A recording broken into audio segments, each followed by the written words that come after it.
কোন জায়গায় মারধর করছে? বাড়ির পাশে এক চায়ের দোকানে বসেছিলাম।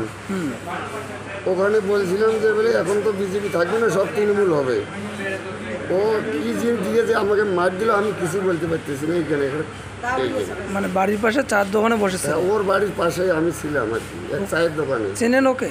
হ্যাঁ। কি নাম ওনার? ওর নাম ভবেন বর্মন। বাড়ি? বাড়ি আমার বাড়ির পাশেই। আপনার বাড়ি? আমার বাড়ি ওই একই বুধে। জায়গাটার নাম? খারিজা। খারিজা যাবে? গড়খোলাপুর। আগে থেকে কোনো শত্রু ছিল তার সঙ্গে? না না না না, শত্রুতা ছিল না, পার্টিগত শত্রুতা। ও বিজেপি করে, আমি তৃণমূল করি। আচ্ছা আচ্ছা, এইটুকুই শত্রুতা, আর কিচ্ছু না। আমি ওকে বলছিলাম, আমি মানুষকে বলছিলাম যে এখন তৃণমূল আর বিজেপি থাকবে না, তৃণমূলই সবাই হবে।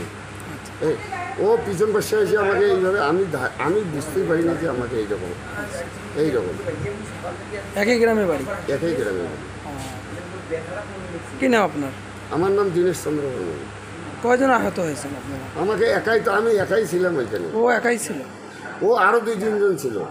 তাদেরকে চেনো? হ্যাঁ, তাদেরকে চিনি না। আচ্ছা, ও 2-3 জন ছিল। ঠিক আছে। হ্যাঁ, আমি হাট থেকে আসির পয়েন্ট থেকে খরচ নাই, হাট থেকে বাড়ি আসি না না, হঠাৎ করে লাঠি ধরে আটক করে ফেলা। এই দাঁড়াও, মুই কী দোষ করলাম বাবা, মুই তো কোনো অন্যায় করাম কয় না, তো যাওয়ার দিন না। এই দেরি লেখাবাড়ি আমার ধর্ম এখানে মাথা ফাটে। সমস্যাটা কি নিয়ে? ব্যক্তিগত আক্রমণ। ব্যক্তিগত ওরা যেটা বলছে আপনি বিজেপি কর্মী, ওরা হচ্ছে তৃণমূল কর্মী, তো সেক্ষেত্রে আপনি অতর্কিত হামলা করেছেন। ওরা কোনো পার্টি করে না, এটা ব্যক্তিগতভাবে উনি একাই আক্রমণ করছেন। একলাই ওটা একলাই আসলো, মানে রাজনৈতিক কোনো বিষয়ে জড়িত নেই। কেন তাহলে মারধরের ঘটনা ঘটলো? আগের থেকে তার সাথে কোনো ঝগড়া বা এরকম শত্রুতা ছিল? হ্যাঁ, ওটা ছিল। আমার জমি ওই যে দখল করেছে, বাঁশ কাটছে, সেন্টার পাঠাইছে, আমার জমি দখল হয়েছে, বহু কিছু করছে আমাদের। তাও আমরা ঝগড়া টগড়া হয়েছে, আর কিছু হয়নি, অনেক ক্ষয়ক্ষতি করছে। ডাংমাই হয়নি। এবারে কিন্তু দেখি শান্ত আছে। হাট গেলাম কয়েন দেখি খরচ নাই, খাওয়া দাওয়া হয় না, খরচ করিয়া দুপুর সময় বাড়ি এসেছে।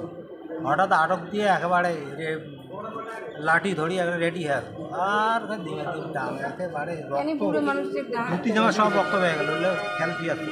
ওরা কতজন ছিল? একাই। আপনি কত একাই ছিল? একাই।